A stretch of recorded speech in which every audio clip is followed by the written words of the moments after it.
فكرة التوفير وفكرة ان انا اجيب حاجة عليها عرض وفكرة ان انا اخرج مثلا واروق على حالي بفلوس اقل، الفكرة دي موجودة في مصر وموجودة في العالم كله كمان مش مصر بس، وبقالها كتير جدا وبتنتشر كتير جدا، وعلى رأسهم ابلكيشن تقريبا كلنا بنستخدمه في مصر، ابلكيشن وفرها. فنعمل ايه؟ جبنا بقى عم وفرها نفسه معانا الاستاذ طارق مجدي المؤسس بقى هو ده الحاج وفرها. ازيك عامل ايه؟ كله تمام. انت ايه الاخبار؟ كله حلو الحمد لله. الحمد لله. الفكره جات لك منين بقى؟ فكره وفرها جات لك منين؟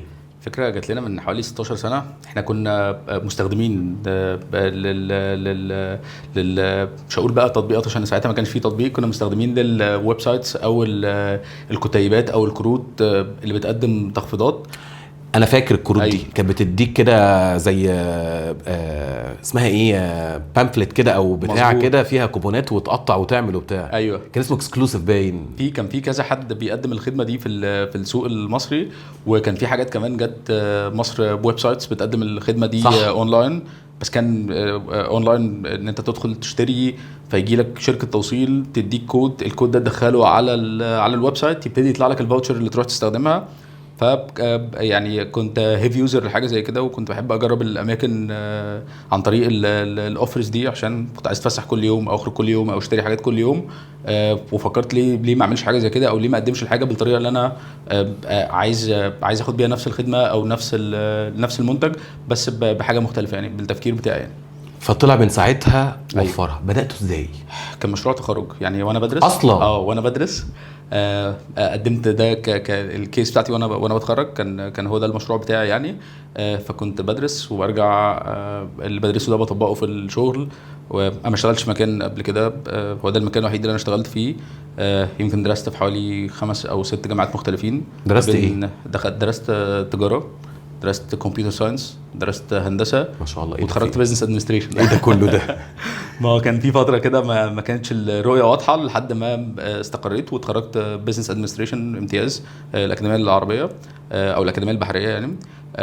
بس وده كان البروجكت بتاعي، وابتديت الرحله من التوقيت ده يعني. فرقت معاك الدراسه ساعتها قد ايه انك تاكسكيوت اللي انت عملته ده في شغلك؟ بصراحه كنت محظوظ جدا، لان انا زي ما قلت لك انا ما اشتغلتش في اي مكان قبل كده، فده كان اول مكان شغل، فكانش عندي اي اكسبيرينس ولا اي احتكاك باماكن فيها شغل. ما تعملش المعاملات بتاعه ان انا اتوظف في مكان، او ان انا يبقى عندي رؤيه المكان بيبتدي يوظف الناس ازاي، والناس الهيراركي بتاعها شغال ازاي، وكل الاحداث اللي ليها علاقه بالبيزنس انا ما كنتش شفتها قبل كده. فكنت بدرس، وبعد ما درست انا برضو قدمت على MBA. كنت بدرس فيها حاجات كتيره جدا. كل اللي بدرسه كنت بحاول ارجع اطبقه في الشغل. طبعا العملي حاجه والنظري حاجه تانية، بس النظري كان بيرتب الاحداث، بيخليك تشوف الموضوع بشكل مرتب، بتشوفه في شكل بوينتس، بتشوفه في شكل بروسس، على عكس الارض بتحطك على الواقع.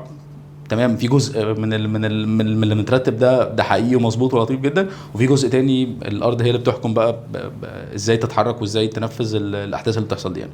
فاكر لما الابلكيشن نزل اول مره، اول يوم جو لايف، كان عامل ازاي؟ وايه اكتر تحديات وقتها كمان؟ هسبقك معلش في جزء تاني كده. ايه اكتر كلاكيع قابلتك اول ما ابتديت؟ بص، هو الاول ما كانش ابلكيشن، هو كان ويب سايت، عشان ما كانش فيه سمارت فونز وما كانش فيه ابلكيشنز وما كانش فيه اي حاجه زي كده. بنتكلم في 2012 فكان ويب سايت. واحنا قعدنا اولموست حوالي سنه ونص او سنتين بنعمل الورق، وبعد كده بنعمل الويب سايت نفسه. كان في تشالنجز طبعا كتيره جدا. تروح تقدم على الورق ان انا عايز اعمل ويب سايت، فالويب سايت ده بيعمل ايه؟ بيبيع. فمفيش حاجه كانت بتبيع. كل الويب سايتس كانت موجوده كانت بتطلع اخبار بس، ما كانش في اي كوميرس في مصر، ما كانش في اي حاجه بتبيع حاجه اونلاين. فعشان ناخد الورق فالموضوع اخد اكتر من شهر، مع ان الورق المفروض بياخد ايام معدوده. بعد كده عشان نمضي عقود سواء مع وسائل الدفع او التجار، فكان الموضوع برضو موضوع صعب جدا.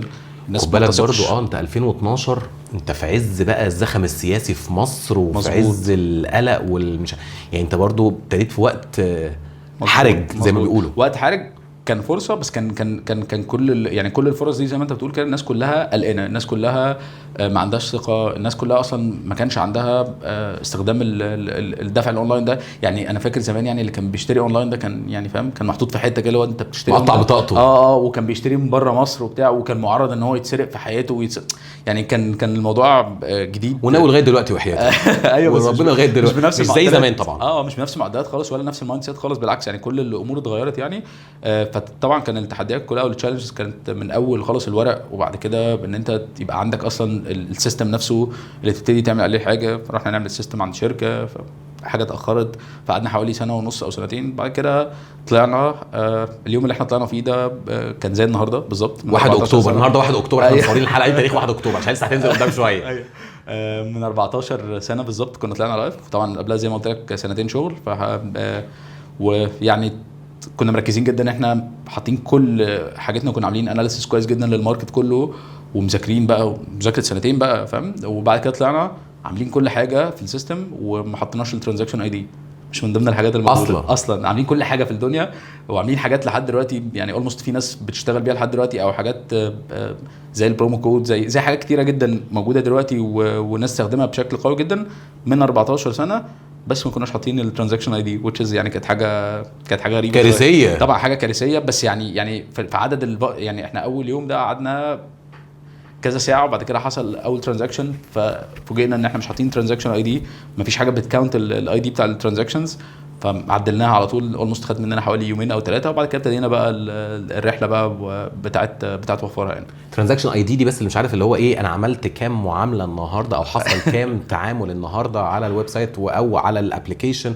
فواحد 2 3 حتى مثلا لما انا كنت شغال في البنك كنا بنعد مين اشطر تيلر بعدد الترانزاكشنز اللي عملها في اليوم اللي هو سريع ومنجز وبتاع. هي حاجه ما فيهاش تهريج بالظبط. وكنت انا بلا فخر ابطا واحد يعمل ترانزاكشنز في التاريخ في البنك، بس ما كنتش بفرق يعني. لازم افضح زياد اللي كان قاعد جنبي، معلش زياد رأفت عشان كان هو فريره، بس يجي اخر يوم يفرق في فلوس مش لاقيينها بقى. ايوه امتى حسيت ان وفرها بقى هيت بقى موجود على ارض الواقع؟ خد لك بق شاي كمان عشان ما يبردش. طيب بص، انا بالنسبه لي وفرها من داي 1. انا حاطط يعني حاطط هدف كده ان احنا نبقى رقم 1 في الخدمه اللي احنا بنقدمها. وده الهدف ده كان موجود من اول يوم، وكنت عامل حسابي على ان انا في خلال 3 سنين هنبقى من التوب 5 اللي بيقدموا السيرفيس دي. بعد سنتين اللي هو قبل الميعاد اللي انا حاطه، كل الشركات اللي في الماركت اللي كانت بتقدم نفس الخدمه بتاعتنا اختفت. ده حقيقي. وكل حد لسبب مختلف. فبقينا لوحدنا. فلما بقينا لوحدنا بنفس الطريقه بتاعتنا، بنفس طريقه تقديم الخدمه بتاعتنا، ان احنا بنقدم الخدمه بدون اشتراك، بنقدم الخدمه اونلاين، ان العميل بيدفع عندنا. فدي كانت حاجه تشالنجينج جدا، حاجه صعبه جدا، لان زي ما قلنا السوق ما كانش متعلم، العميل ما كانش عنده الدرايه الكامله، التجار ما كانوش فاهمين او ما كانش عندهم ثقه بشكل كبير جدا في حاجه زي كده. اتحطينا في ان احنا تو بي اور نوت تو بي، يعني هنفضل موجودين يعني نختفي زي كل حاجه اختفت يعني. بس فكان المكانه بتاعت وفرها من داي 1 ان احنا هنبقى رقم 1، وسوفر احنا دلوقتي في المكانه دي. وخد بالك من حاجه، يعني طلع في منافسين كتير جدا، ودلوقتي برضو ليكم منافسين، ولكن لما بنتكلم على ابلكيشن بيديني ديسكاونت او بيديني مش عارف ايه، خلاص ارتبط اسمكم بالبروسيس نفسها او بالاندستري دي نفسها. مظبوط. زي مثلا لما بنتكلم على الباي ناو باي ليتر مثلا، فاليو رغم ان ليه منافسين كتير جدا في حته، بس هو احنا تدفع دلوقتي ولا فاليو رغم ان ليهم منافسين، بس هو فاليو. مظبوط. زي دفع الفواتير برضو بكام فوري، عايز ادفع فوري بالظبط، تدفع بفوري رغم ان في 100 حاجه تانية. ايوه. بس احنا بنمسي على وليد حسونه معلش علشان جت سيره فاليو، فمعلش لازم نمسي على وليد. ومن اشطر الناس اللي في الماركت بصراحه، ماركت ليدر يعني. ده حقيقي. لو رجع بيك الزمن لبدايات وفرها، ايه اللي كنت هتعمله بشكل مختلف؟ بص، هي الرحله كانت يعني رحله ناشفه عنيفه، شكلنا مختلف. احنا سيلف فاندد، يعني احنا ما كانش، احنا قعدنا اولموست اول 6-7 سنين مش زي الشركات الموجوده او الستارت ابس اللي بتطلع. فاحنا شركه سيلف فاندد معتمده على الريسورسز بتاعتها، معتمده الكاليبرز الموجوده فيها، معتمده اعتماد كلي ان احنا ما بنحتاجش حاجه من برانا. فدي كانت رحله صعبه. الرحله دي علمتنا بصراحه ان احنا كل خطوه خدناها في الرحله دي على الرغم ان هي كانت عنيفه جدا، فلا هي كانت كويسه وكانت مهمه، وكل وقعه اخدناها او كل حاجه كانت بتحصل في السوق هزه كنا بنتعلم منها بشكل كبير جدا. فبصراحه انا راضي جدا، يعني ما فيش حاجه ممكن اغيرها في اللي فات، بالعكس اللي فات ده كان تمام جدا. لو ما كانش حصل طبعا في ساعتها ما كنتش بحس كده، ساعتها كنت بحس الموضوع عنيف جدا طبعا بس لا دلوقتي بعد ما كل حاجه من الحاجات دي بتخلص وبيعدي عليها وقت، كنت بقول لا الحاجات دي لو ما كانتش حصلت ما كناش نعرف نوصل للمكانه دي. بالعكس لو كانت الدنيا ابسط من كده، لو كانت الدنيا اسهل من كده، لما كناش اتكعبلنا في الاحداث اللي حصلت لنا دي، ما كناش هنعرف نوصل خالص للمكان اللي احنا فيه ده يعني. طب لو انا حد جاي بسم الله الرحمن الرحيم كده اول مره يسمع عن حاجه اسمها وفرها، اوكي، وسالك انتوا مين او وفرها ده ايه، هتقول له ايه؟ طيب احنا بنقول ان احنا لايف ستايل اب بيقدم خدمات للعميل مهمه جدا في حياته. اول خدمه ان هو يقدر يدخل يلاقي عروض على المطاعم وعلى الترفيه وعلى الخدمات التجميليه. ترفيه يعني ايه؟ ترفيه يعني انت عايز تدخل سينما، عايز تروح ملاهي، عايز تتفسح بقى جروب شباب، فاميلي، دي يوز، كل انواع الانترتينمنت الموجود او كل انواع الترفيه الموجود تقدر تلاقيها عندنا على الابلكيشن. ناس تستخدمنا از دايركتوري، ناس تدخل تدور تتفسح فين، اهم من ان هي كمان تدور على اوفرز، فهو بيلاقي الاوفر وبيلاقي المكان اللي يتفسح فيه. هتلاقي اماكن كتيره جدا في مصر ممكن ما نكونش عارفها يعني. فده اول خدمه. الخدمه الثانيه خدمه دفع الفواتير، ناس تقدر تدفع فواتير ميه، نور، غاز، كهرباء، تقدر تدفع الاقساط بتاعتها، تقدر تدفع المصاريف بتاعه المدرسه او بتاعه الجامعه. تقريبا بنتكلم في اكتر من 2000 خدمه تقدر تدفعهم. 2000 خدمه على وفرها. بتقدر تدفعهم كدفع فواتير. تالت حاجه عندنا الخدمه بتاعه الجيمنج، الشباب بقى اللي بتلعب الجيمنج وبتلعب فيفا وببجي والحاجات دي، تقدر تدخل عندنا على الابلكيشن وتشحن رصيدها او تشتري رصيد للالعاب دي.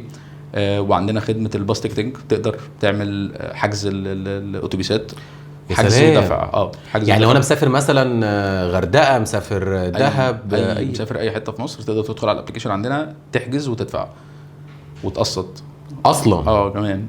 وفي اخر خدمه طلعناها دلوقتي هي خدمه الجيفت فاوتشرز او قسائم الهدايا. عايز تجيب بقى اي حد هديه، محتار تجيب له هديه ايه، ممكن تشوف ايه البراند اللي هو بيحبه، تدخل تشتري له اي جيفت فاوتشرز، والجيفت فاوتشرز دي او الجيفت فاوتشر دي تجي له على الموبايل او تجي له على الموبايل والايميل بالكونتنت اللي انت عايز تبعته له. عايز تقول له كل سنه طيب، عايز تقول له وات ايفر. دي جديده دي، لا معلش نقطه من اول السطر. طيب ايه تاني بقى معلش؟ جيفت كارد. انت لو عايز تجيب هديه لحد ومختار تجيب له ايه الهديه، بكل بساطه الكونسبت دي ممكن تكون جديده في مصر بس هي مش جديده. بالعكس انا بروح لمحلات كتيره جدا بقول له عايز محلات بارفانات مثلا مش عارف ايه بتاع، بقول له عايز جيفت كارد بشتريها. بس احنا وان ستوب شوب، في عندنا البراندز كلها، فتقدر تجيب كل انواع البراندات بقى اللي انت عايزها، بدل ما تروح البراند نفسه تقدر تختار البراند اللي انت عايزه، وتقدر كمان تختار وسيله الدفع. فانت ممكن تجيب لحد هديه جيفت فاوتشر ب 1000 جنيه، ب 5000 جنيه، ب 50000 جنيه، ايا كان، تروح له يقدر يروح يستخدمها في اي مكان من الاماكن اللي موجوده عندنا. بنتكلم في اكتر من 5000 ستور يعني على وفرها، او 5000 براند، ويروح يستخدمها ويبقى انت اديت له الهديه. وانت بتشتريها بقى تقدر تدفع بالكارد بتاعك، تقدر تدفع بالوالت بتاعتك بتاعه البنك او بتاعه شركات. يعني اقدر ادفع فودافون كاش مثلا او كده عادي، ممكن ادفع بالكريدت كارد، وممكن تدفع بالتقسيط واقسط، وممكن تقسط بدون فوائد. كل الخدمات اللي عندنا على الابلكيشن كلها فيها حوالي 15 وسيله دفع، اللي هي تقريبا كل وسائل الدفع الموجوده في مصر. انا برضو عشان دي ناس كتيره مش عارفاها، يعني انا اقدر استخدم او ادفع من وفرها بالفودافون كاش او ما شابه يعني، صح. او اورنج كاش، اقدر ادفع بالكريدت كارد او الديبت كارد واقدر ادفع بفوري. مظبوط، تقدر تدفع بفوري، تقدر تدفع باي حاجه ليها علاقه بالتقسيط الغير بنكي، فاليو بريميوم، سهوله، فرصه، كل الشركات. فاي وسيله دفع موجوده طبعا تقدر تدفع بابل باي، اي وسيله دفع بتبقى موجوده. حتى ابل باي اشتغلت. طبعا احنا يعني احنا حريصين جدا في المدفوعات ان احنا نبقى ماركت ليدرز في الحته دي، ومركزين جدا ان اي وسيله دفع بتبقى موجوده ان هي تبقى موجوده عندنا من داي 1 على الابلكيشن، وتبقى موجوده للعميل، لان هي بتسهل للعميل ان هو يقدر يشتري اي حاجه هو محتاجها. واحنا لايف ستايل اب، فبنحاول نبسط له الامور. اقسم بالله الابل باي ده اختراع. طبعا بالله لسه بقى ولا هطلع كارت ولا هعمل كده. ايوه ده بس هو خراب بيوت برضه في ده حقيقي، عشان بيسهل. هو اعلى سكسس ريت على فكره في وسائل الدفع دلوقتي. يعني طبعا اعلى حاجه، لان العميل هو اللي بيدخل كارت ولا بطلع كارت، اي حاجه دبل كليك او دبل بالظبط كده. بالظبط. ازاي بتحددوا الاوفرز او الديسكاونتس عروض وخصومات من الاخر يعني بتنزل على الابلكيشن، يعني ايه المعايير بتاعتكم؟ هي دي الصنعه بقى. أيوة. يعني بس يعني احنا البوزيشن بتاعنا في الماركت كله ان احنا اوفر ميكرز، احنا اللي بنعمل الاوفرز. احنا بنروح للتجار بنطلب منهم اوفرز بيزد اون او مبنيه على الخبره بتاعه ال 15 سنه او ال 14 سنه تشغيل اللي فاتوا. فبنروح لكل تاجر بنذاكر الاسعار اللي عنده، ايه الخدمات اللي بيقدمها، وبنرجع نطلب منه احنا محتاجين العرض ده بالمكونات دي بالاسعار دي، وبنعرفه احنا هنسوق لها ازاي ونقدر نبيع منها قد ايه. وهو ده يعني ده السبب اللي يخلينا احنا بنتحرك، احنا اللي بنطلب، مش بنروح للتاجر نقول له مساء الخير احنا محتاجين منك عرض بس. في تجار بتقول لا مش عايزين او مش حابب. كان زمان ده بيحصل بشكل كبير جدا.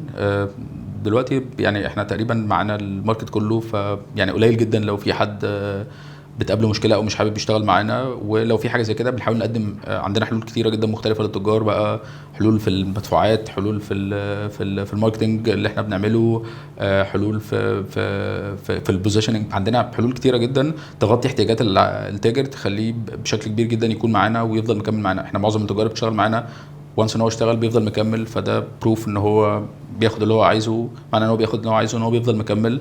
فده طول ما السايكل دي شغاله بالشكل ده، طول ما احنا سواء العميل اللي هو اهم حد، بعد كده التاجر، طول ما الاثنين بياخدوا الحاجات اللي هم محتاجينها بيفضلوا الاثنين موجودين، كله مرضي. كله مرضي بالظبط كده. طب انا بقى معلش انا هلف كده واسال سؤال من وجهه نظر العميل، انا ايه ضمني ان عروض وفرها حقيقيه مش ضحك على الدقون؟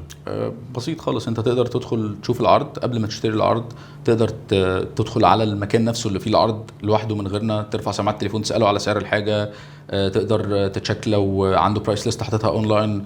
لو انت موجود في المكان تقدر تسال على الحاجه، لان انت اصلا كابلكيشن عندنا انت ممكن تشتري وتدفع وانت واقف ويطلع لك الفاوتشرز وانت واقف، فانت واقف في المكان اصلا تقدر تشوف الحاجه سعرها كام قبل الخصم، تتاكد ان عليها خصم وتشتري وتدفع.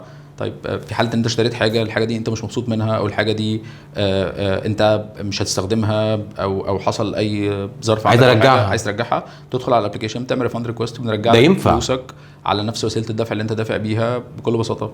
يعني ده ينفع ان انا ارجع؟ ده مش ينفع، هو ده اساس شغلنا يعني. احنا بنعمل كده من ساعه ما فتحنا. طب معلش هو التاجر كده مستفيد ايه لما يبيع بسعر اقل من السعر اللي بيبيع لاي حد تاني؟ بص، هو التاجر بيستفيد. عندنا احنا حاجات كتير قوي يعني يعني احنا بنعمله ماركتنج بشكل اجريسيف جدا، يعني بنعمله كامبينز بنعرفه على الكاستمر بيز بتاعتنا. احنا عندنا اكتر من 7 مليون عميل على الابلكيشن اكروس ال 14 سنه اللي فاتوا. بيتعملوا بوزيشننج على الاب عندنا، بيتعملوا ماركتنج، بيستفيد بالترانزاكشنز. احنا بنعمل له ترانزاكشنز رهيبه جدا، تبتدي تتحرك تروح له على المكان فبيحصل له زحمه في المكان، فبيبقى في فايده كبيره جدا يعني. طبعا ده الظاهر. في بقى لوجيستكس وفي ارقام ورا وفي احداث ورا ممكن تكون خاصه بالتاجر، هو يعني ممكن مش حابب يكون يشارك معانا او مش حابب يعرفها لكل الناس، بس هو لما التاجر بتشتري منه اكتر او بتدرايف عليه عميل اكتر، فهو لما بيروح بياخد بضاعه او بيروح بيشتري حاجه بيشتري كميات اكبر فبياخد خصم اكبر.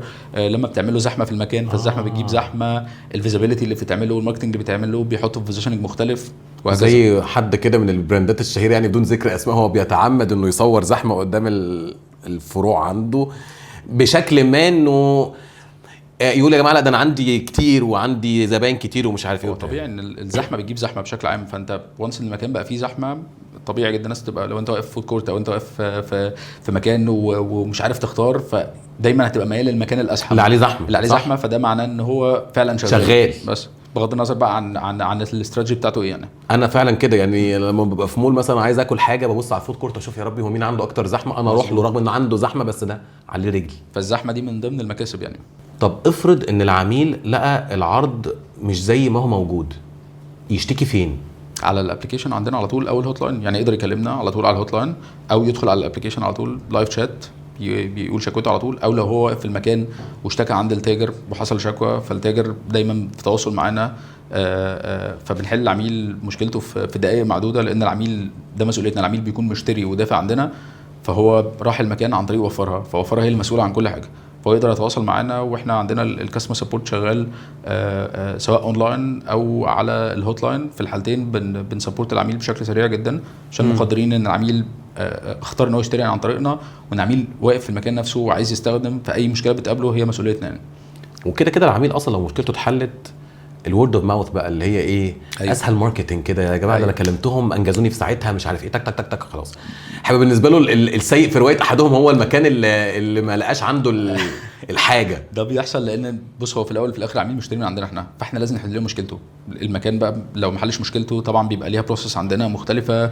لو المكان بيقدم حاجه غلط بيبقى ليها بروسس عندنا مختلفه، ان احنا ما نتقبلش حاجه زي كده، لان في الاول في الاخر العميل مشتري منه وفرها. العميل الكريديبيليتي بتاعته او العميل ثقته موجوده عنده من وفرها. فاي مشكله بتقابله هو بيتكلم عن وفرها زي ما انت قلت وورد اوف ماوس، فهو لو اتبسط فيرجع لنا تاني، لو ما اتبسطش مش هيرجع لنا تاني. صح. طب ايه اكتر قطاعات او اكتر سيجمنتس او مش سيجمنتس، حتت الناس بتروح عليها في وفرها؟ الترفيه والاغذيه والمشروبات. يعني الترفيه عندنا سينمات، سينمات بقى، اماكن الترفيه كلها بتاعت الاطفال، كيدز اريا، كل اي مكان، اي حاجه ليها علاقه بالانترتينمنت موجوده عندنا على الابلكيشن. يعني بتتكلم حوالي 95% من الترفيه في مصر هتلاقيه موجود عندنا على الابلكيشن. ممكن تلاقي حاجات انت اصلا ما تعرفهاش، ناس تدخل تدور على الابلكيشن تتفسح فين فيلاقوا حاجات ممكن ما يكونوش عمرهم سمعوا عنها اصلا. اوكي يس حلو ده. فمين يعني في المقام الاول الترفيه او الحاجات اللي خروجات فسح مش عارف ايه الكلام ده كله، والاكل والشرب. الترفيه والمطاعم دول اكتر حاجتين. بس احنا عندنا برضو خدمات، عندنا الخدمات التجميليه، العيادات التجميليه، عيادات الاسنان، عيادات التجميل، برضو الحاجات دي موجوده بشكل كبير. عيادات الاسنان كمان بتبقى متعاقده معاكم؟ مظبوط. انت بتروح بقى تعمل تنظيف سنان، تكشف على اسنانك، تعمل حاجه في اسنانك، الحاجات دي تاخدها بتخفيض من عندنا وتاخدها بتقسيط من عندنا. الاسنان بقى او البيوت سنتر او البيوت صالون او السبا، كل الحاجات دي هتلاقيها موجوده عندنا على الابلكيشن. البوتوكس بقى والفيلر هتلاقي كل الحاجات اللي ليها علاقه بالتجميل هتلاقيها موجوده عندنا على الابلكيشن. اوكي. انا اول مره اعرف اصلا ان ده موجود على وفرها. لا موجود، وناس استخدمه من سنين بشكل كبير جدا، يعني من القطاعات المهمه جدا جدا عندنا. يعني تفتكر ايه اغرب اسكليشن او مشكله جات لكم لدرجه انها سمعت معاك انت شخصيا؟ يعني بتيجي كل فتره مشاكل، بس يعني كانت اغرب مشكله انا فاكرها كويس جدا. كان في عميل اشترى من عندنا فاوتشر. الفاوتشر دي غسيل سيارات، وساب عربيته في المغسله وراح يصلي، وحد في المغسله في الوقت ده اخذ العربيه وعمل حادثه. اوف. ودي كانت مشكله رهيبه جدا. العميل ده كان من العملاء اللي بتشتري من عندنا بشكل دايم، والعميل اتصل عمل شكوى، واحنا تواصلنا مع المكان وعوضناه. وكان في البدايه خالص عندنا، وانا كلمت العميل بقى بعد الموضوع ده بحوالي 3 او 4 ساعات، عايز اعرف يعني يومه ماشي ازاي. ففوجئت ان هو قاعد بياكل في مطعم بفاوتشر من عندنا، وحاجته كلها تمام وحاجته اتظبطت ويومه ماشي مظبوط. وده كان بالنسبه لي اهم حاجه. يعني العميل اللي بيشتري عندنا ده مسؤوليه من عندنا، وان هو حصل له حاجه زي كده، وان المكان نعوضه، وان احنا عوضناه. بس انتوا اللي عوضتوش المغسله؟ احنا والمغسله. ما هو المغسله دي موجوده عن طريقنا، بس المغسله عملت مشكله فاحنا مسؤولين، لو في الاول في الاخر عملنا. بس فلما لقيته قاعد بياكل، انا في مكان وباكل فتمام، وعلى فكره انا باكل عن طريقكم، مشتري الحاجه عن طريقكم، وحاجتي كلها تمام، فانت تمام، يعني انا كله تمام. فدي كانت بالنسبه لي مفاجاه، لان طبيعي جدا لو حد حصل عنده حاجه زي كده يبقى الموضوع كبير جدا. بس ان الموضوع خلص بالشكل ده معناه ان هو بعد ما حصلت المشكله حصل كومبنسيشن وبقى ساتسفايد، سواء من ايوه دفعتوا فلوس التصليح كلها. بصراحه انا مش فاكر التفاصيل بتاعه التعويض اللي حصل، بس هو بدل ما وصل في الاخر ان هو ساتسفايد، ده معناه ان هو وصل للحاجه اللي تراضيه يعني. بس فالمكان طبعا كان عليه عامل كبير جدا، يعني دي حاجه غير مقبوله تماما. وقفنا تعاقد مع المكان ده بشكل عام يعني. وفي نفس الوقت اهم حاجه ان العميل تمام وقضى يومه تمام واموره اتحلت بعد كده، ولسه بيشتري من عندنا لحد دلوقتي يعني. اوكي. فاكر العربيه كانت ايه ولا ما؟ لا بصراحه مش فاكر التفصيل، بس دي كانت من اغرب الحاجات اللي حصلت يعني. بالنسبه لي كان بالنسبه لي حدث كبير جدا. ما دي من الحاجات اللي عملها هيس. انا شخصيا انا وانا بودي العربيه المغسله مثلا او اي حاجه، انا بصور العداد. ايوه. انا اتقرصت من واحد صاحبي في مره، كان سايب عربيته تتصلح عند حد. ايوه. لا عامل 120 كيلو. 120 كيلو. 120 كيلو. طيب ده راح السخنه ورجع. ده هيص واللي هو انت بتعمل ايه يا معلم؟ هو للاسف يعني معرضين لحاجات زي كده، بس دايما كل فتره يعني احنا بنقضي على التجار اللي عندنا، وبننزل نعمل تيست نتاكد ان الحاجات على الارض بافضل حال. بتعملوا اوديت اوريدي؟ طبعا بنزل نشوف، عشان ما ينفعش تعاقد مع تاجر والتاجر كده بيكون بيقدم خدمه سيئه او حاجه. طبعا بيبقى فيه شويه كواليفيكيشنز لو عدينا بيها بيبتدي تعمل له عقد ويتعمل له اونبوردنج، وبعدها طول ما احنا شغالين لازم يبقى في تيست بيحصل، لازم يبقى في حد بيروح تيست كيمستري شوبر يعني، ولا تيست شوبر؟ طبعا بينزل حد يشوف الخدمه عادي جدا كانه عميل، ولو قابلته مشكله بيرجع لنا.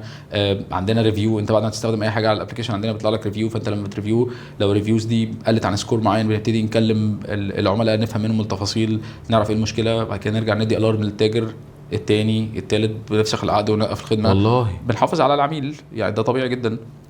اوكي. لا شغلوني معاكم في الميستري شوبر ده اتشرفنا والنبي، شغلوني معاكم اكل واشرب ببلاش بس الناس تعرفك.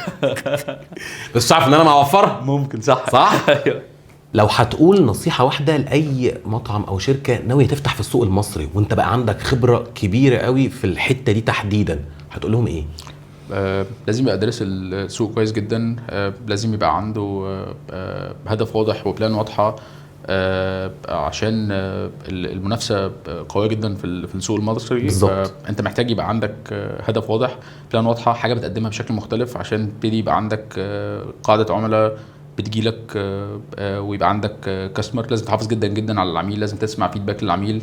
في لسه حاجات كتيره جدا ممكن اقولها، بس اعتقد دول من اهم الحاجات يعني. عارف ليه بسألك السؤال ده؟ لأنه دايما عارف أنت قعدات القهاوي بتاعتنا بالليل دي الجميلة دي، تعالوا نفتح مشروع. طب نفتح مشروع يا جماعة، أكل وشرب. الأكل والشرب ما بيخسرش، يفتح شهرين ثلاثة تلاقيه قفل، جاب بس اكل وشرب يخسر اللي مش مذاكر. بالظبط. يخسر جدا، مش يخسر بس هو اكتر حاجه ناس تستخدمها، بس مش اي حد يقدر يفتح مكان اكل ويبقى شغال ويبقى المكان ده قوي جدا. كل الناس بتعرف تطبخ، وكل الناس بتعرف تعمل اكل كويس، والدتي بتعمل اكل كويس، ومراتي بتعمل اكل كويس، واكيد هتلاقي كل الناس اللي حوالينا كده. بس مش معنى ان حد يعمل اكل كويس ان هو يعرف يفتح مطعم، مش معنى حد ان هو بيعرف يدور بيزنس ان هو يعرف يفتح مطعم، او يبقى عنده حتى فكره الكاستمر اكسلنس او الكاستمر سكسس، انه يبقى العميل بتاعه ده. لا ما احنا كلنا كلنا بنعمل نفس الحاجه، بس هي الكاستمر اكسبيرينس اللي تفرق جداً حد عن التاني جدا جدا. لا عوامل كتير جدا، بس يعني دول من اهم العوامل اللي احنا ممكن نركز عليها.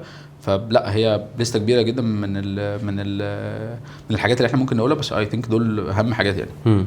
ايه اكتر غلطات الستارت ابس؟ لانك برضو في الاول في الاخر انت بدات في 2012 كنت ستارت اب، يعني كنت ستارت اب. بس ما كانش بيقولوا كلمه ستارت اب دي والله. بالظبط. ما كانش في حد، ما كانش حاجه اسمها ستارت اب وقتها. ايوه احنا بنفتح مشروع يا جماعه. بالظبط.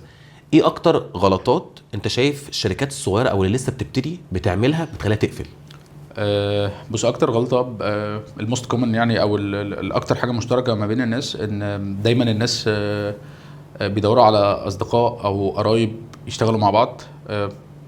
يعني ممكن تكون حاجه مفيده بس لو انتوا بتكملوا بعض، بس مش دايما دي اشطر واحسن يعني حاجه. يعني بتكملوا بعض، يعني لو في حد بيكمل حد، لو حد شاطر فاينانشال وحد شاطر اوبريشنز، والاثنين مركزين وعارفين عايزين يعملوا ايه، تمام. لكن مش عشان احنا قاعدين مع بعض زي ما انت قلت قعده قهوه ففتحنا الموضوع واحنا قاعدين على القهوه فيلا نفتح البروجكت ده، فيلا نفتحه ليه بقى؟ وليه انت تبقى معايا؟ ليه ما يبقاش حد تاني؟ وليه ما يبقاش لوحدي؟ فلازم تقعد تفكر قبل ما تفتح اي مشروع، انا هحتاج الاول حد معايا ولا لا؟ ولو هحتاج حد معايا، الحد ده هيبقى عامل ازاي؟ الحد ده لازم يكون مكمل ليا، او الحد ده لازم يكون عكس اللي انا بعمله، او حاجه مختلفه عن اللي انا بعمله، عشان يبقى وجوده معايا ليه فايده. مكمل للاخر، مكمل طبعا وليه فايده، والا قعده القهوه which is حاجه يعني كويسه صحيه، لطيفه جدا، الناس تقعد تفضفض. انا ما بحبش اقعد في القهوه خالص من زمان يعني. بس انا بتكلم ان لا سامح، لما بتقعد فين؟ ما بقعدش في القهوه يعني، بحاول بقى بتخرج فين بقى يعني؟ وبتستخدم موفرها في ايه؟ معلش بقى بقى. بستخدم موفرها مع الاولاد، لو الاولاد بيتفسحوا يعني. و يعني انا بحب اسافر اكتر، بحب يا اما وقتي مشغول في الشغل، يا اما مسافر وجنبه شغل برضه. لكن مش عارف، بحس ان انا قعده القهوه مش مناسبه ليا انا يعني. اراء بقى، فاهم؟ ممكن تكون في ميتنج في حاجه، ممكن يكون عندنا حاجه بناخد بريك في حته معينه، بس مش قعدتي الاساسيه يعني. بس برضو ده مش حكم، لان في ناس تقعد تعمل بيزنس في القهوه، في ناس بتقعد تعمل مشروع في القهوه. بس انت شرطك انت بتطلع حاجتك دي بأي شكل، ولازم يكون تفكيرك واقعي. ما ينفعش يبقى تفكيرك ايموشنال، بتفكر بشكل عاطفي بس. التفكير العاطفي مطلوب في شويه حاجات، بس ما ينفعش يبقى ده الاساس وانت بتاخد قرار مهم جدا ان انت تفتح مشروع وتعين ناس، ويبقى عندك مسؤوليه، ويبقى عندك حاجه بتفيد الناس. لازم تكون مركز جدا، عارف انت بتشارك مين، او مين اللي هتدخله عندك، سواء كشركاء او كتيم بيدخل معاك في الشركه. اعتقد دي من اهم الحاجات. التيم اللي عندك في الشركه ده هو اللي بيشيل كل حاجه، بعد كده بيشيلك وبيشيل البراند وبيكبر كل حاجه، هو اللي بيبقى مسؤول. فالتيم برضو من اهم الحاجات. ومش بس كده، فكره الاكزit. يعني مثلا لو دخل شريك معايا، احنا من قبل ما نبتدي اصلا مزبوط. يا جماعه لو حد حب يخلع، التخرج ده شكله عامل ازاي، او هيبقى شكله عامل ازاي، مهم جدا. ما يجيش وقعنا. مهم جدا في اي التزام او في اي عقد. لما مش هنبقى متفقين هنختلف ازاي بالظبط. لو ده مش متصاغ بتدخل في دايلاما مش لطيفه خالص يعني، على ايا كان بقى حجم السكيل ده يعني. فدي حاجه مهمه جدا، سواء بتتعاقد مع تاجر، بتتعاقد مع شريك، بتتعاقد مع مقدم خدمه، ايا كان لازم تكون عندك بلان واضحه في العقد، او عندك حاجه مكتوبه بينك وبين الشخص اللي بتتعاقد معاه بتبين لك انت ازاي هتنهي العلاقه دي بافضل شكل للطرفين، يحافظ على حقوق الطرفين يعني. ايه اكبر خلاف حصل ما بين وفرها وما بين النتورك او الشبكه التجار معاها كبر لدرجه انك اضطريت تتدخل بنفسك؟ بص احنا كتجار كخلاف كبير جدا ما تذكرش ان لا في خلاف. كتوقع بعينها مثلا اللي هو لا لازم اتكلمه انا. بص هو دايما احنا عندنا علاقتنا بالتجار من اهم الحاجات اللي عندنا علاقتنا بالتجار، لان احنا تعاملاتنا مع التجار كبيره جدا. احنا بنمثل احجام عمل كبيره جدا من التجار، من اول 3-5% لحد 40-50% من حجم عمل التاجر. ودي ارقام يعني شبيهه بالشراكه، فاحنا شركاء. فاحنا كمشكله لا، لكن ال الحاجات المشاكل العاديه اليوميه بتاعه البيزنس الطبيعي هي دي اللي بتقابلنا. بسعر اتغير، كوست عليت، حاجه بتحصل عايزين نغيرها في دايركشن متفقين عليه، الدايركشن ده مش مناسب لينا احنا الاثنين في وقت ما، لكن كمشكله كبيره جدا يعني ما تذكرش حاجه زي كده.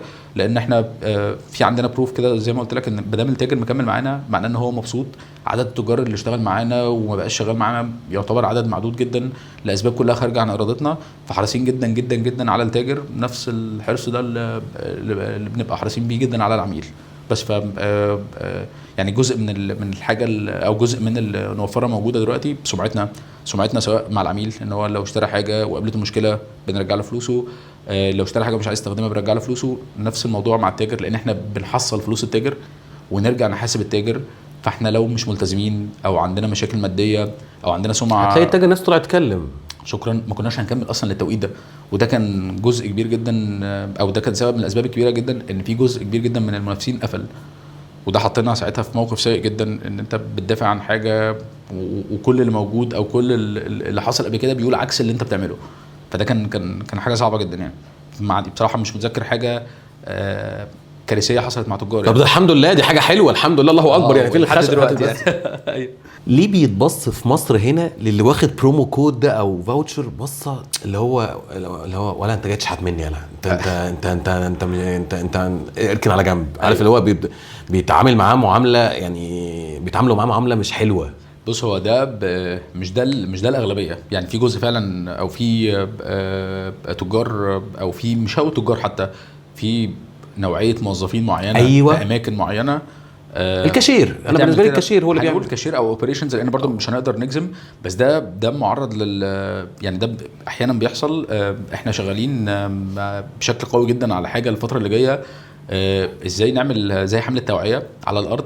لان التاجر بيبقى متعاقد معانا بكل اداراته في موافقات كامله ان هو عايز يقدم خصم وعايز يقدم عرض للعميل، والعرض ده بيقدمه لاسباب كتيره جدا. ممكن عايز يخلي العميل يجرب حاجه جديده، عايز يعمل ترافيك في المكان محتاج سيوله ماديه عشان يعمل اكسبانشن، عشان يكبر شغل، عشان يعمل في اسباب كتيره جدا. الاسباب دي كلها بتقول ان الاداره مرحبه ان يبقى في مرحبه والدنيا جميله والطعميه سخنه وبالسمسم وكل حاجه زي الفل. وبعد كده نبتدي نشتغل، فنتفاجئ ان في حوادث فرديه او في مشاكل فرديه، ان في شخص بيتعامل مع الحاجه دي كان هي حاجه غريبه، او ان هي حاجه غير مدفوعه، كانه جاي يشحت. ايوه مع ان العميل حرفيا مشتري والعميل دافع والاداره هي اللي طالبه حاجه زي كده. فاحنا بنتحرك على ان يبقى في حمله توعيه كبيره جدا بخصوص حاجه زي كده. حمله التوعيه دي هنبتديها من على الارض، من عند التجار، من عند الكاشيرز، ومن عند الاوبريشنز. اللي هو انت العميل جاي لك، سواء عميل وفرها او عميل عادي او عميل بيقسط او عميل ايا كان. وده احيانا بيحصل في التقسيط برضو، بيحصل كذا حاجه، بس ده مش اصح حاجه يعني. هو خلاص بدل المكان متعاقد، فالمكان ملزم ان هو بيقدم الخدمه بافضل خدمه ممكنه عنده. والارض المفروض تقدم، او التشغيل المفروض يقدم الموضوع بطريقه افضل. وهو لو عمل كده هو هيحافظ على العميل اكتر مني. انا وظيفتي كابليكيشن، انا خليته العميل اشترى ودفع وجاله، هو المفروض بيرحب بيه في مكانه، المفروض يرحب بالعميل بغض النظر عن هو ايه ايا كان بقى بالظبط كده. بالظبط، حتى لو مش هيشتري. ده حقيقي. بس للاسف احنا عندنا لو تاخد بالك ان انت لو دخلت محل عندنا في مصر هنا وسالت على 4 5 6 حاجات ومشيت وما اشتريتش، انا هتشتم كميه شتيمه بعد ما امشي، اقسم بالله العظيم يعني فاهم كده. يعني ممكن وانت واقف برضه وانا واقف ممكن مش بعيد الطرد. بس فهو للاسف التوعيه بشكل عام بعيدا عن العروض، او حتى العروض عند المكان نفسه من غير وفرها، هتلاقي كده اللي هو ايه، هات العرض هات كذا.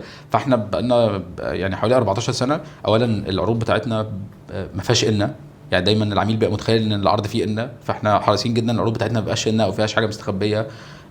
حريصين جدا لو حد اشترى حاجه وقابلته مشكله نحلها له، حريصين جدا لو في حاجه انت مش عايز تستخدمها بترجع فلوسها. فده اللي بعمله من عليا. اللي احنا بقى كوفرها رايحين نعمله تاني ان احنا نعمل توعيه على الارض بشكل عام. انت تعاملك مع العميل ده بدل وصل مكانك فهو عميلك، زي ما انا بخاف عليه كده وهو بيشتري من عندي على الابلكيشن، انت لازم تخاف عليه جدا جدا وتكون حريص عليه جدا جدا، لان هو لو مشي من عندك ومش مبسوط مش هيرجع لك تاني. مش هيرجع لك تاني، وهيرجع يقول في ناس تطلع تتكلم تقول انا بتقابلني مشكله 1 2 3 4 ومش هيبقى مبسوط المكان. فهتبقى انت كتاجر او كشخص عند التاجر مسؤول عن التشغيل او كاشير او الشخص اللي بيقدم التجربه السلبيه دي سبب في ان المكان يحصل فيه مشاكل كتيره جدا بسبب خطا فردي. ما ده هيرجعنا الجمله مكونه من 3 كلمات، word of mouth. ده حقيقي ده حقيقي. طب بالنسبه للورد اوف ماوث، بما انه وفرها كبير جدا في مصر ما شاء الله يعني، والدنيا تحفه وبزنس وايز قايم، حصل اكسبانشن، حصل توسع في الخليج. مظبوط. انتوا بقالكم سنه في السعوديه تقريبا. صح. لا احنا بقالنا سنه الا 15 يوم بالظبط. سنه حلوين. احكي لي عن تجربه وفرها في الخليج خصوصا السعوديه. بص، هي يعني تجربه قويه جدا. تجربه احنا كنا بنحاول نعملها من حوالي اكتر من 5 سنين. بس طبعا كل حاجه كان ليها وقتها، فقعدنا ندرس ونروح ونيجي زيارات كتيره جدا، بندرس السوق بشكل كبير جدا جدا جدا لحد ما وصلنا السنه اللي فاتت. احنا برضه فتحنا في شهر 10 برضه، بس كان 15/10 وتعاقدنا 15 السنه اللي فاتت. ايوه بالظبط. كنت هناك انا لا استنى، انا كنت السنه اللي فاتت اخر 10 بس، يعني كان في بدايه اللانش. طيب دي حاجه كويسه. فاحنا بعد ما طلعنا بالابلكيشن بتاعنا 15/10 في السعوديه، طبعا يعني مضينا مع التجار هناك. التجار اللي مضينا معاهم جزء كبير جدا منهم براندز موجوده شغاله معانا في مصر، فعندنا هيستوري مع بعض. الجزء الثاني البراندات اللي خاصه بالسعوديه، السوق السعودي مختلف، الانبوت بتاعنا مختلف ازاي بقى عن مصر؟ السوق السعودي السوق فيه قوه شرائيه قويه جدا جدا صح. جدا. الناس هناك بتحب تجرب الحاجات المختلفه. التجربه بتاعت الترفيه او المطاعم، يعني هناك معظم الاجريجيتورز او معظم الابلكيشنز بتكمبيت في الحته بتاعت الدليفري. احنا هانجر ستيشن ومش عارف ايه وكده بالظبط. هي بتكمبيت، الكومبيتيشن كلها على الدليفري. احنا بنقدم السيرفيس بتاعت الداينين والتيك اواي في المطاعم. الانترتينمنت برضو في كومبيتيشن هناك، بس مش بنفس القوه بتاعه الفود ديليفري. فاحنا لما دخلنا الموضوع ابتدى يتغير شويه في السوق. يعني زي ما بقول كده كان في هدوء في السوق، الناس كانت مأمنه او الابلكيشنز او الكومبيتيشن كانت موجوده شغاله بهدوء تام. فدخلنا قلنا لا، لازم نغير السوق شويه، لازم نعمل اوفرز بشكل قوي جدا، لازم نحط التاتش بتاعنا. درسنا السوق، درسنا الكونسيومر بيهيفير.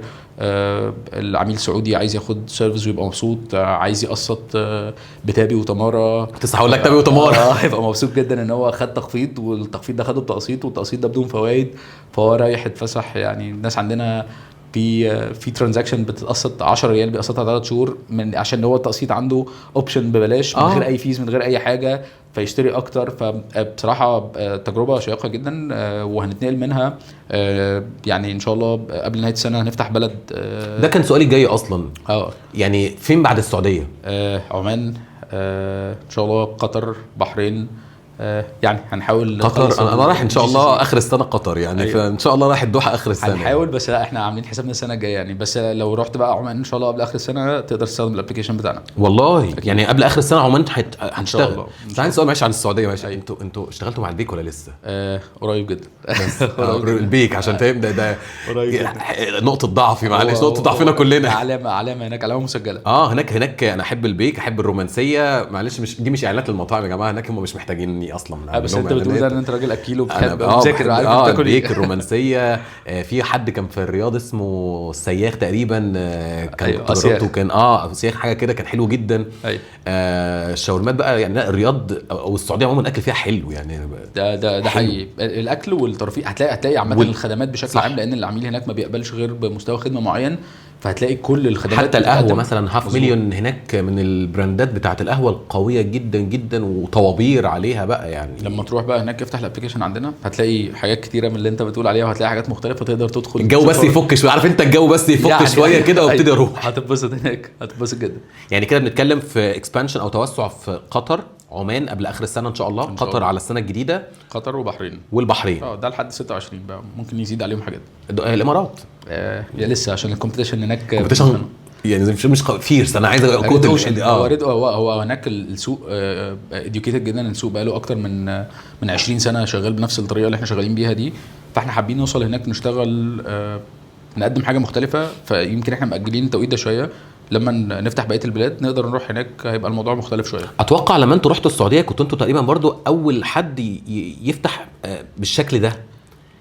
بص كابلكيشن بيقدم ديسكاونتس اوفرز، لا في هناك حوالي 2 او 3 ابلكيشنز. اوكي. بس احنا عملنا شويه تغييرات في الماركت نفسه، لان زي ما قلت لك الناس كان في هدوء كده، او كان في حاله روقان، الناس قاعده، الاوفيس شغاله، السوق هادي، كل حاجه تمام. فاحنا دخلنا لا احنا لازم نحط بصمتنا، لازم تحط بصمه تقول انا اهو. مظبوط. احنا الماركت شير بتاعنا عند التجار اللي هم اكبر تجار في السعوديه، سواء في الترفيه او في المطاعم، ابتدى يبقى نسبه مئويه، ونسبه مئويه كبيره في خلال سنه. المنافسين موجودين بقى لهم 3 او 4 سنين، هم تمام مبسوطين ساتوريتد بالحته بتاعتهم. احنا عندنا شراهه جدا ان احنا نتحرك بشكل اسرع، سواء في السعوديه او في اي بلد تانية، ان احنا لما ندخل لو احنا مش بنمثل نسبه مئويه قويه عند التاجر، فيبقى كاننا ما وصلناش. يعني احنا دايما ده المعيار بتاعنا في القياس يعني. نرجع تاني لمصر. ماشي. ايه الخطه اللي وفرها عاملاها علشان السوق المصري خلال مثلا الكام سنه الجايه؟ عارف انت سؤال الاتش ار ده اللي هو شايف نفسك فين كمان 5 سنين؟ شايف نفسي كوفره، بدل بقى ما احنا رقم 1 في الاوفرز، احنا بقينا لايف ستايل اب، فاحنا شايفين نفسنا رقم 1 كلايف ستايل اب. ايه الفرق؟ طيب الاوفرز ده انت بتعمل عروض بس على قطاعات معينه بس، لكن لايف ستايل اب يعني العميل يقدر يستخدمني في اليوم اكتر من مره على مدار حاجات كتيره جدا او خدمات كتيره جدا بقدمها له. وده اللي حاصل جزء كبير جدا منه الفتره الجايه. احنا طالعين حاجات ليها علاقه بالسفر والسياحه، طالعين حاجات ليها علاقه بالميديكال، طالعين باكتر من منتج. سفر والسياحه، لا استنى يا شو واحده واحده كده وفصص معلش. ما هو فصص ده في تفاصيل كتير. يعني نبذه. عايزين نقدم للعميل تجربه ان هو يقدر يدخل يحجز الفندق بتاعه او الدي يوز بتاعه، حجز يحجز بالليالي بتاعته، وبعد كده يقدر يحجز الباص من عندنا او القطر من عندنا، وبعد كده لو هو عايز يسافر بطياره يقدر يدخل يحجز طياره من عندنا. فعايزين نقدم له تجربه سفر متكامله يقدر يستخدمها كلها من على الابلكيشن. اوكي، جديده دي على فكره. هي جديده فعلا كعلى ابلكيشن مصري. لكن هي مش جديده، هي اوريدي موجوده بقى لها زمن، بس احنا بقى وابلكيشن الكور بتاعه انه يا جماعه انا هاخد ديسكاونت، انا داخل اخد ديسكاونت. مظبوط. فانا داخل برضو بمايند سيت ان انا هحجز ارخص طيران، هحجز ارخص فنادق، هحجز ارخص باصات، اقل سعر. بالظبط. او من كلمه ارخص دي ليه مش عارف، بحس كلمه ارخص دي فاهم، هو اقل سعر، هو فعلا اقل سعر، لكن مش ارخص سعر، لان دايما الكلمه مقترنه ان هي حاجه وحشه. لا بالعكس، ليه؟ يعني ممكن تكون هي مربوطه بكده، بس هي ما تكونش هي الكلمه نفسها مش سيئه، بس احنا دايما بنحاول نديله اقل سعر ممكن.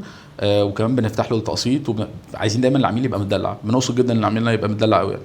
ايه تاني قلت لي غير السفر والميديكال؟ ان العميل يقدر يدخل يختار المعمل او يختار المستشفى او يختار المكان اللي محتاج فيه خدمته الطبيه، ويقدر او يرفع روشته لو ممكن ما يكونش عارف يقرا روشته، فبيرفع الروشته بتاعته، روشته تتقري، وبعد كده نديله اختيارات يقدر يروح الاماكن دي بتدي تخفيضات من 30 ل 50% مباشر من غير ما يدفع اشتراك، من غير ما يعمل اي حاجه، نفس الطريقه بتاعته توفرها يعني بس على الخدمات الطبيه. يعني انا مثلا لو معايا روشته اقدر اسكانها وابعت، مش عارف تقراها او مش عارف اقراها، فهتسكانها فنقراها لك ونرجع نرد عليك نقول لك موجوده في 1 2 3 صيدليات 1 2 3 بخصومات 1 2 3، وتقدر تشتري وتدفع عندنا وتروح تستلم حاجتك سواء من الصيدليه او تروح تاخد خدمتك الطبيه بدون ما تدفع اي اشتراك خالص وبدون اي حاجه. اوكي، حلو ده. من غير اشتراك. من غير اشتراك، وربنا يا جدعان من غير اشتراك. بس ده متعرف عليه دايما في الخدمات الطبيه ان انت لازم تدفع اشتراك، واللي متعرف عليه في خدمات العروض ان انت لازم تدفع اشتراك. فاحنا انتي الكلام ده كله، احنا مفيش اي اشتراكات عندنا. ما دي زي ما قلت لك في الاول خالص، اول ما قعدنا خالص، انه كان زمان الكونسبت مختلف، ان انت مظبوط. بتجيب كان اسمه اكسكلوسيف كارد تقريبا، وبيبعت لك زي مظبوط. دفتر كده تقعد تقطع وتدي، مش في كذا هم ده ما بقاش موجود لحد دلوقتي، هم موجودين بس فعلا. على اللي انت بتقوله، هو ما بقاش موجود نظرا ان الامور بتتغير. بس فاحنا من الاول خالص بقى من داي 1 احنا اجينست ديجيتال. احنا ديجيتال واجينست ان حد يدفع سبسكريبشن. مظبوط. ايه في 2026 عايز تقوله خبر نفرح بيه الناس بقى، او 2000 ما بقى من 2025 و2026؟ احنا بقى عندنا الانيفرساري بتاعنا، ففي الانيفرساري دايما بنعمل بنحتفل بال 14 سنه وفرها، فدايما بنقدم عروض.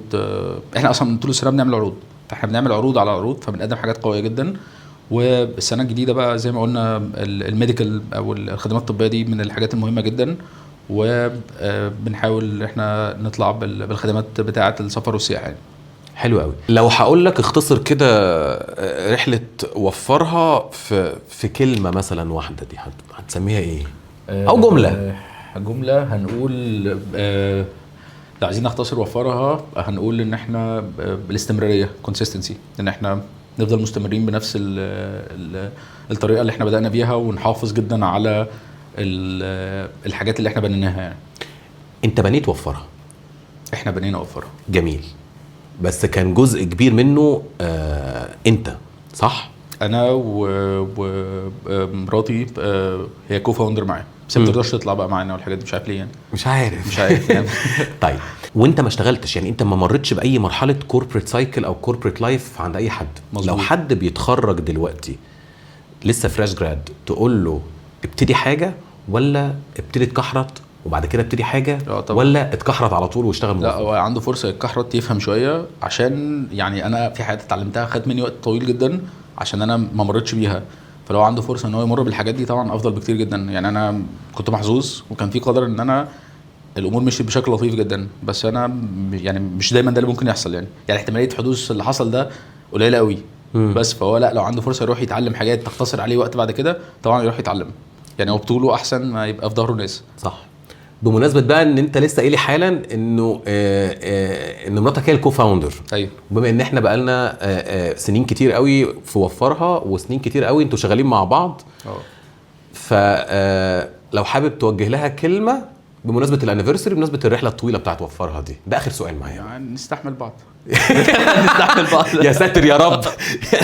نستحمل بعض. هو مشوار طويل جدا والمشوار صعب جدا، وان انت تفصل ما بين البيت والشغل تعرف تعمل كده؟ ما كنت لسه اقول لك هي يعني. دي حاجه ما بتحصلش، عشان بس ما يعني ما احنا بني ادمين فاهم، فمش هتعرف تعمل حاجه زي كده، فبنستحمل بعض بس يعني. بنستحمل بعض عشان الرحله بتبقى طويله، فبنحاول نذكر بعض كل شويه ان احنا نستحمل بعض، بس نستحمل بعض او نستحمل الاحداث ونستحمل اللي حوالينا وتمام. بس كده. هل لديك اقوال اخرى؟ لا انا كده براءه تمام. كده تمام. نورتنا. بشكرك ومبروك على الانيفرساري بتاعت وفرها، مبروك على الكامبين اللي شايفها في كل حته ما شاء الله يعني، مغرقه الدنيا. وان شاء الله يبقى في برومو كود بقى باسمي ولا حاجه في يوم من الايام كده. هنعمل برومو كود باسمك على طول وندولك مع الحلقه طبعا. الله يخليك. نورنا الاستاذ طارق مجدي المؤسس والشريك بقى في وفرها، واتكلمنا عن وفرها في حاجات كتيره جدا جدا جدا، وما اعتقدش حد من اللي قاعدين في اللي بيتفرجوا او من اللي قاعدين حتى ورا الكاميرا ما بيستخدمش وفرها، او يعني كلنا اتكعبلنا في وفرها في يوم من الايام بشكل ما كانش في ناس كتيره جدا بتستخدمه. حابين تسالوا بقى على اي حاجه، على عروض، على مش عارف ايه، على كل الكلام ده، اكتبوا لنا في الكومنتات على طول ونجاوب عليكم على طول. يلا، كل سنه ووفرها طيبه، وسلام عليكم.